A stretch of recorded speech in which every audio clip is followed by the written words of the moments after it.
পড়বি। তার সাথে একটা ছোট বক্স, যেখানে এক বক্স রঙিন পাথর। মেঘের এই পাথরগুলো ছোটবেলায় খুব পছন্দ ছিল। তার সাথে একটা আইফোন 13 প্রো ম্যাক্স মোবাইলের বক্স। ফোন দেখে মেঘের চক্ষু চড়ো গাছ। অনেকদিন যাবৎ মনের কোণে সুপ্ত ইচ্ছে ছিল একটা আইফোন কেনার, কিন্তু কাউকে বলার মতো সাহস হয়নি তার। এগুলো দেখে খুশিতে গদগদ হয়ে পড়ছে মেঘ। ইন্টার সেকেন্ড ইয়ারে পড়াকালীন মেঘের যখন কলেজ, প্রাইভেট কোচিং সব মিলিয়ে ব্যস্ততার দিন কাটছিল, তখন তানভীর তার পুরনো একটা ফোন দিয়েছিল মেঘকে।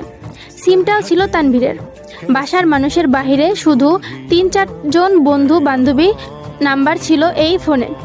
এমনকি স্যারদেরকেও নাম্বার দিতে নিষেধ করেছিল কড়া ভাষায়। তানভীর বরাবরই বোনের ব্যাপারে খুবই সিরিয়াস।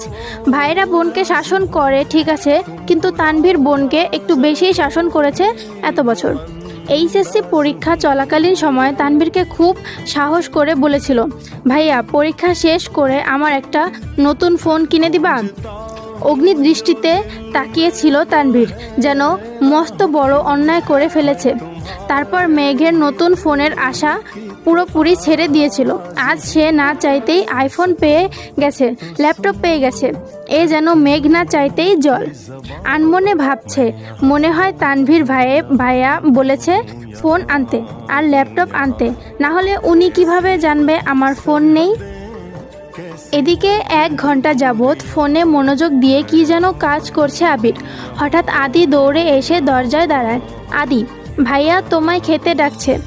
আবির, যা আসছি। 10 মিনিটের মধ্যে সাদা শার্ট পরে রেডি হয়ে নিচে নামলো আবির। অসময়ে তেমন কেউ নেই নিচে।